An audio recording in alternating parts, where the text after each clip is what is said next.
Welcome to the 9th video in the series, Foundations of Communist Organizing. Today we'll be going over the 1915 piece by Lenin, Resolutions on the Imperialist War, which I have subtitled, Revolutionary Defeatism Turns Imperialist War into Civil War. The task of revolutionary communists in both rapid development and protracted crisis is to turn imperialist economic war into political civil war. This revolutionary defeatism is applied through 1. Refusal of worker engagement with their bourgeois government. 2. Complete rejection of any quote-unquote class truce. 3. Underground organizations must be created whenever organization is made illegal. 4. Support fraternization between soldiers and agitate against war.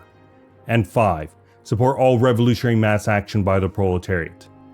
Those who do not take these steps and align with any national bourgeoisie are opportunists and must be removed from worker organization.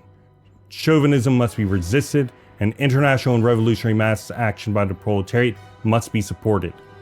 Any call for peace among nations without a company call for the destruction of the bourgeois order confuses the proletariat. The bourgeoisie is inhumane, and peace between them is impossible.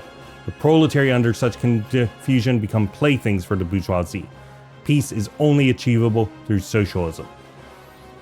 And that is a summary of Lenin's resolutions on the Imperialist War. As usual, you can find the basis for this summary in the description below and the Google document link.